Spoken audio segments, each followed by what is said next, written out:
खुद को मेहनत में फ्राई करो, खुद को मेहनत में फ्राई करो। हारने के बाद एक बार और ट्राई करो, हारने के बाद एक बार और ट्राई करो। मंजिल आपके कदम चूमेगी। हेलो माय डियर फ्रेंड्स, नमस्कार, सुप्रभात। मेरे इस स्टडी विद डेडिकेशन वाला चैनल पर आप सभी का स्वागत है। मैं आज अपने इस चैनल के माध्यम से समरूप त्रिभुज के बारे में डिस्कस करूंगा कि समरूप त्रिभुज क्या होता है, इसकी कितनी प्रॉपर्टीज होती हैं, इस पर क्वेश्चन कैसे आते हैं। चलिए हम देख लेते हैं बिना किसी देरी के। जैसा कि इसके नाम से स्पष्ट है, सम प्लस रूप, मतलब कि एक ऐसा त्रिभुज जिसका आकार किसी दूसरे त्रिभुज के आकार के समान हो। जैसे मतलब समान हो और भुजाएं, मतलब पहले वाले त्रिभुज की भुजाएं दूसरे वाले त्रिभुज की भुजाओं के समान अनुपाती हों तथा कोण जो हो समान हो। जैसे हम फिगर से समझ लेते हैं, अगर हम इस त्रिभुज ABC और त्रिभुज DEF की बात करते हैं तो ये कैसे समरूप त्रिभुज होंगे हम इसमें बताएंगे। जैसे त्रिभुज ABC की भुजा AB और इसमें DE और इसमें AC और इसमें DF, इसमें BC और इसमें EF समान अनुपाती होना चाहिए। और कोण, मान लीजिए कोण A कोण D के समान होना चाहिए, कोण B कोण E के समान होना चाहिए और कोण C कोण F के समान। तब हम ऐसे त्रिभुज को समरूप त्रिभुज बोल सकते हैं। चलिए हम बताते हैं कैसे समरूप है। जैसे मान लीजिए एंगल A जो है एंगल T के इक्वल हो और एंगल V जो है एंगल E के इक्वल हो और एंगल C जो है एंगल F के इक्वल हो, तो ऐसे दो त्रिभुज को हम समरूप त्रिभुज बोल सकते हैं। जैसे अगर कहें कि इसको कैसे लिखेंगे, चलिए इसे लिख लेते हैं कि ABC समरूप का साइन लगाएंगे, यानी S के आकार में होता है, और ट्रायंगल DEF क्या है, समरूप है। अब कैसे हम बताएंगे समरूप है, अगर इसकी प्रॉपर्टी क्या होती है ये लिखते हैं। तो देखें कि अगर इसमें बोले थे अभी AB जो है समान अनुपाती किसके है, DE के, तथा BC जो है किसके समानुपाती है, EF के, और CA किसके समानुपाती है, यानी AC किसके समानुपाती है, DF के। कैसे, अगर यहाँ का दो साइड उठाते हैं यानी कि AB तो यहाँ भी DF और यहाँ BC तो यहाँ EF, यहाँ AC यहाँ DF, ये त्रिभुज समरूप त्रिभुज होते हैं। ये तो सिंपल था। अगर हम लोग मतलब अब एग्जाम में क्या होता है, टेढ़े ट्रायंगल आने उसको समरूप में दिखाने के लिए बताता है या उस पर क्वेश्चन आ जाते हैं। देखते हैं दूसरे ट्रायंगल में कैसे बताया गया है।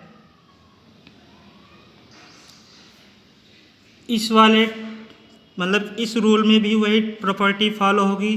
देखते हैं कैसे इसको लिखते हैं समरूप में। अगर मान लीजिए हम एंगल यहाँ फर्स्ट उठाते हैं यानी Y, इसमें Y किसके इक्वल में है, एंगल M के इक्वल में है, इसमें X किसके इक्वल में है, एंगल O के इक्वल में है, और Z किसके इक्वल में है, तो इसमें N के इक्वल में है।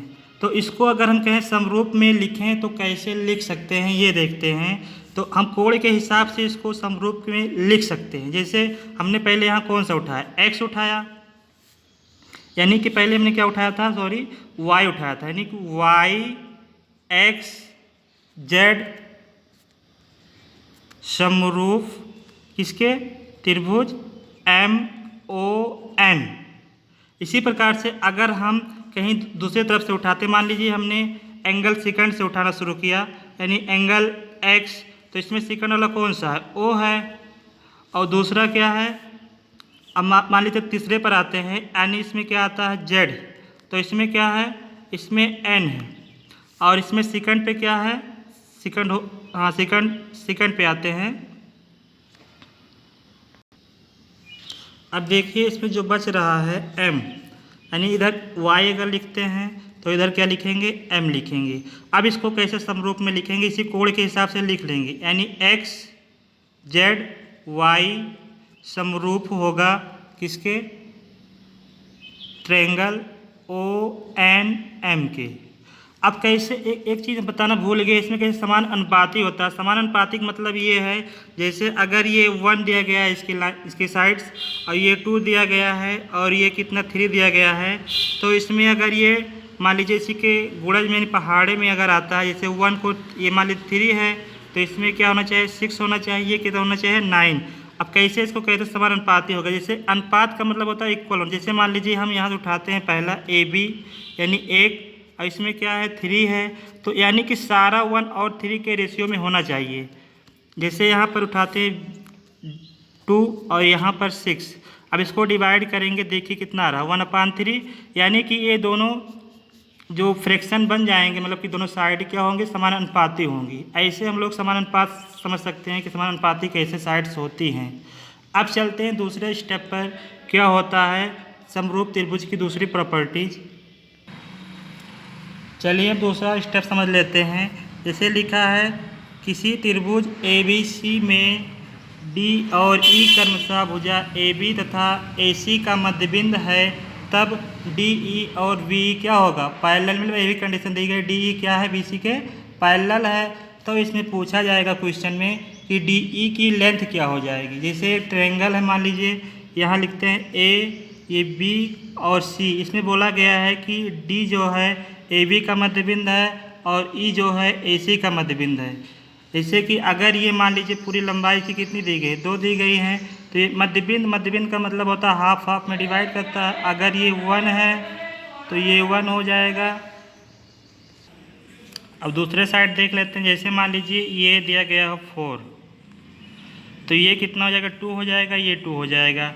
अब इसमें अगर हम इसकी बात करते हैं, अगर ये मध्यबिंद है तो DE BC का क्या हो जाएगा, इसका तुरंत हाफ। जैसे ये देखने से पता चल रहा है AD जो है AB का हाफ है, इसी प्रकार से हम बोल सकते हैं कि DE जो है BC का क्या हो जाएगा, हाफ हो जाएगा। अब इसको हम कैसे लिखते हैं, देखिए अगर इस तरह बना है फिगर, तो इस पर क्वेश्चंस आते हैं। जैसे AD देखते हैं, जैसे AD दिया गया है और इसमें क्या हो जाएगा DB। इसी प्रकार से इस साइड भी हम लिख सकते हैं AE/EC। अब इसको अगर इस तरह लिखना हो, मान लीजिए AD/ ये पूरा अगर लिखना हो तो AB लिख सकते हैं। अगर AE दिया गया है तो हम इसको लिख सकते हैं AC, क्योंकि जिस तरह से हम इधर लेते हैं उस तरह से इधर भी लेना पड़ेगा।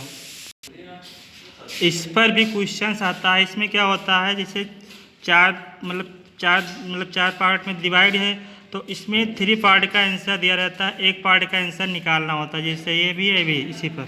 अब आते हैं त्रिभुज ADE का क्षेत्रफल अगर पूछता है क्या होगा, तो त्रिभुज ADE का क्षेत्रफल जो होता है 1/4 त्रिभुज ABC का क्षेत्रफल, यानी जितना पूरे त्रिभुज का क्षेत्रफल होगा, यानी ABC का उसका 1/4 करेंगे तो ADE का निकल जाएगा। इसको भी हम आगे डिस्कस करके बता देते हैं कैसे होता है। चलिए सेकंड टाइप कैसे क्वेश्चन आता है कि ADE का क्षेत्रफल और ये क्या बना है समलंब, तो DECB का क्षेत्रफल पूछा जाएगा तो क्या होगा। अगर ये कितना हो जाएगा 1 होगा, ये कितना होगा 3 होगा। कैसे, 4 में से 1 माइनस करेंगे तो कितना हो जाएगा 1/3 के रेशियो में होगा। अब चलते हैं DEF का क्षेत्रफल पूछा अगर कहीं, तो DEF कैसे पता कि DEF का पूछा जाएगा। इसमें देखेंगे F जो है मध्यबिंद होगा इसका। देखिए अगर F BC का मध्यबिंद है तब ये जो पूछेगा इसमें कि DEF का क्षेत्रफल त्रिभुज ABC के क्षेत्रफल का कितना होता है, तो इसका भी 1/4 त्रिभुज ABC के क्षेत्रफल होता है, त्रिभुज ABC का क्षेत्रफल का होता है।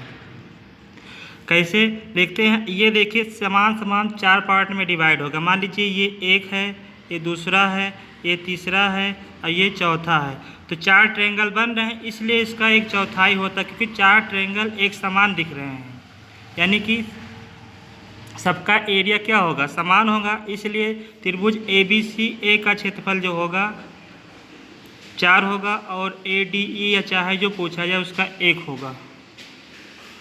जैसे अगर तीसरी प्रॉपर्टी क्या है, अगर पूछा जाता है दी गई आकृति में त्रिभुज ABC समरूप त्रिभुज DEF है, और P1 जो है त्रिभुज ABC का पेरीमीटर परिमाप या परिमित, P2 जो है DEF का पेरीमीटर परिमाप है। तो इसकी जो प्रॉपर्टी बनती है देखिए क्या बनती है, यानी कि AB upon DE equal to AC upon, जैसे इसमें क्या है DF equal to BC upon EF, और इसमें जिसकी जो हाइट AX दी गई है इसमें क्या दी गई है DY। सब क्या होता है, सब रेशियो में होता है, यानी यहाँ पर अगर पूछें तो AX, दूसरा क्या है DY, ये किसके समानुपात में होगा, पेरीमीटर, यानी कि पहले वाले त्रिभुज का पेरीमीटर दूसरे वाले त्रिभुज का पेरीमीटर का समानुपात। ये ऐसे नहीं सारे लिखते हैं क्या है, इसमें केवल दो का लिखते हैं। जैसे मान लीजिए ये लिख लिए, या P1 P2 को उठाकर इसके साथ कर लिए, या इसके साथ कर लिए, इसके क्वेश्चन दो पर आता है। मतलब इसमें क्या होता है, इसमें मान लीजिए इसकी दोनों त्रिभुज की हाइट दी गई है तो पेरीमीटर पूछ लेगा, तो इसी रेशियो में आंसर आता है। मतलब 4 पार्ट है तो इसमें 4 का नहीं 3 का दिया रहता है, 1 का फाइंड करना रहता है।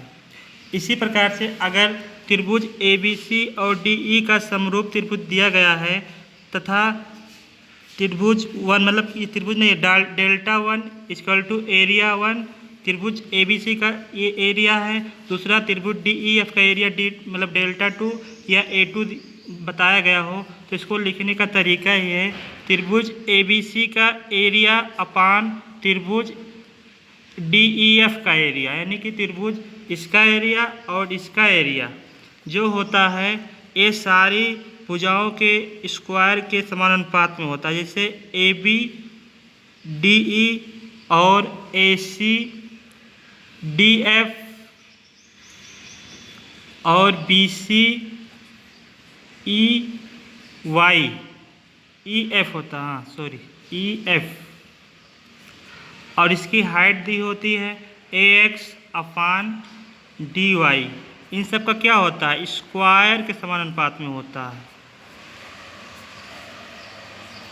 इसमें क्या होता है, कैसे क्वेश्चन आता है, दो त्रिभुज का एरिया दे रहता है और उसके साइड दी रहती है, तो इसमें दो का या तो दो का एरिया दे रहता है दोनों त्रिभुज का, और एक की साइड पता होती है, दूसरे की साइड निकालना होता है, या तो दोनों की साइड पता होता है, एक का एरिया दे रहता है दूसरे का एरिया निकालना होता है। इसी प्रॉपर्टी से इसको हम सॉल्व कर सकते हैं आसानी से। इसलिए हम लोगों को अगर प्रॉपर्टी तैयार रहती है ट्रायंगल की तो क्वेश्चन को लगाने में आसानी होती है। जैसा कि आप सभी लोग जानते हैं कि एग्ज़ाम का कंपटीशन लेवल बहुत ज़्यादा बढ़ गया है, इसलिए हम सभी लोगों को जितने हो सकता है उतना ज़्यादा प्रॉपर्टीज़ को लर्न करके पहले से रेडी रखना चाहिए, अगर एग्ज़ाम देना हो, अच्छा नंबर लाना हो तब।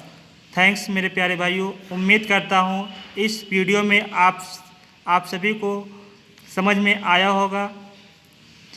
चलिए आप लोग पढ़ते रहिए, मुस्कुराते रहिए, हंसते रहिए। थैंक्स।